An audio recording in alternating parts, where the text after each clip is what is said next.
So in this video, we're just going to be introducing you to the dress block, the UTS size 10 block. We have here the front, the back and the sleeve, and up here I have my little miniature guys. So the center front is here, and the center front is a straight line. So like most of our blocks, rather than having a full block, we have a half block with a center front on the fold. This enables us to more easily manipulate the blocks, particularly if you're doing asymmetrical designs, and it takes up less paper and less space in storage as well.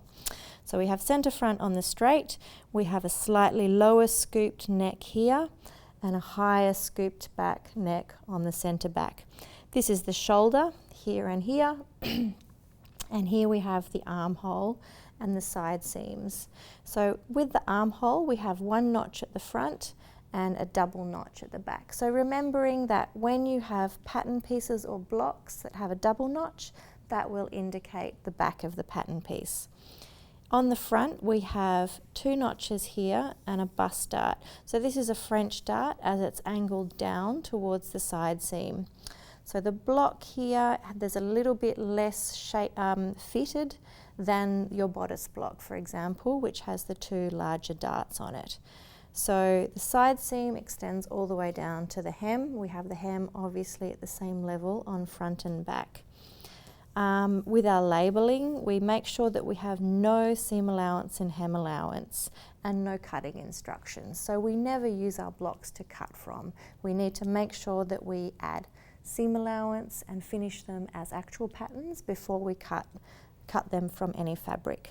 So over here on the back, we have the center back neck marked, and we have a grain line. The grain line is drawn on the back because you can see there's some shaping in the back. So we have shaping coming into the waist and up to the back of the neck. And so we need to draw on our grain line. There's no grain line on the front because we know that our grain line is following that straight center front line. We also have no seam allowance and hem allowance marked. Over here on the sleeve, we've got a short sleeve.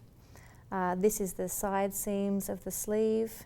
We have a notch marking the head of the sleeve, double notches marking the back, and single notches marking the front.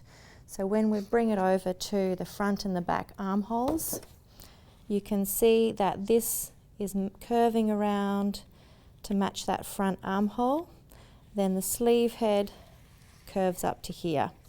And over here on the back, the sleeve matches the side seam and then curves around to match the double notching at the back of the armhole, and then curves up to the sleeve head. Also, we have no seam allowance and hem allowance marked on our sleeve.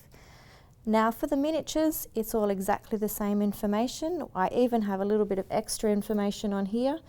I've got my center front. I've drawn the grain line on just for fun. You don't really need it with the center front. I've got the grain line on the center back.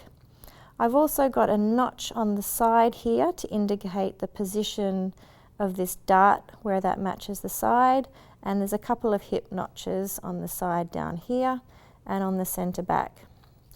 Over here on the sleeve, we have again the same information, double notches on the back armhole, single notch on the sleeve head, and a single notch on the front armhole, and the rest of the information is exactly the same.